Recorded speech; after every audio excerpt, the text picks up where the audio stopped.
Welcome to Maitri media. ప్రణామముల వందనాలండి. ఈరోజు దేవుని వాక్యము ఇర్మియా 33వ అధ్యాయం 3వ వచనము.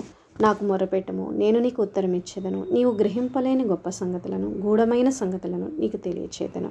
అవునండి, ప్రభు వాక్యం సెలవిస్తుంది. నాకు మొరపెట్టుము, నేను నీకు ఉత్తరం ఇచ్చేదను, నీవు గ్రహింపలేని గొప్ప సంగతులు, గూఢమైన సంగతులు నీకు తెలియచేదను. అవునండి, మన దేవుడు మరి ఉత్తరం ఇచ్చే దేవుడు అండి.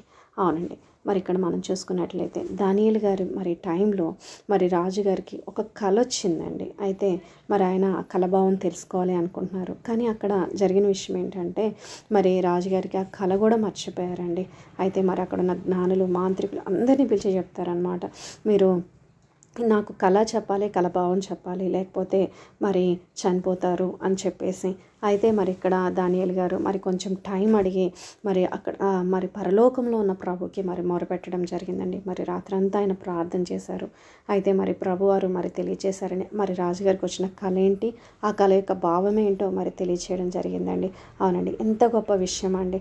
మరి కళ చెప్తే కళ భావం చెప్పొచ్చేమో, మరి దర్శనం వస్తే దాని యొక్క భావం చెప్పొచ్చేమో, మరి కానీ ఇక్కడ ఆ కళ కూడా మరి రాజుగారు మర్చిపోయినప్పుడు పరలోకంలో ఉన్న మరి దేవుడు మరి ఆయనకి ఆ కళ మరి ఏంటి అనేది మరి చూపించడం జరిగిందండి. అవునండి, అందుకే మరి ప్రభువారు అంటున్నారు, నాకు మొరపెట్టుము, నేను నీకు ఉత్తరం ఇచ్చేదను.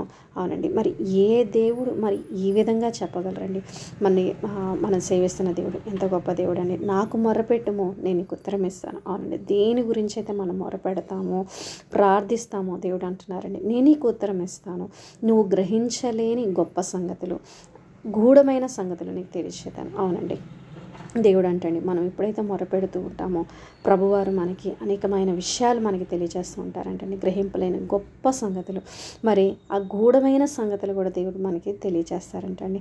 అవునండి, మరి మనం ప్రార్థన చేయడంలో ఎడదెక్క ప్రార్థించండి అని ప్రభువాక్యం సెలవిచ్చుండగా మనం మొరపెట్టేవారుగా, ప్రార్థించేవారుగా మరి ఉండాలండి. మరి ఉన్నప్పుడు దేవుడు మరి ఎన్నో గొప్ప విషయాలు మనకి తెలియజేస్తారండి. ఓకేనండి, ఈ చిన్న వాక్యాన్ని బట్టి చిన్న ప్రార్థన చేసుకుందామండి. పరిశుద్ధుడ, ప్రేమ కలిగిన తండ్రి, అవును ప్రభా, మీకు ఎప్పుడైతే మొరపెడతామో తండ్రి, నేను మీరు మాకు ఉత్తరం ఇస్తానంటున్నారయ్యా.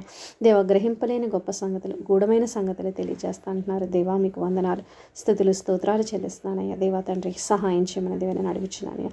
దేవా, మరి వాక్యం ఎవరైతే వింటున్నారో తండ్రి నాయన ప్రభా, వారి చేయ పనుల్లో నాయన మీరు తోడుగుండి నడిపించండి నాయన. వారి జాబ్స్లో తోడుగుండండి, వారి బిజినెస్లో తోడుగుండండి నాయన. ప్రభా, కృప చూపించండి, దయ చూపించండి నాయన. దేవా తండ్రి, మీ ఆత్మ చొప్పున ప్రభా నాయన మీరే నడిపించమని అడుగుచు ఈ చిన్న ప్రార్థన యేసయ్య అతి పరిశుద్ధమైన నామంలో అడిగి వేడుకొంచున్నాను తండ్రి. ఆమేన్.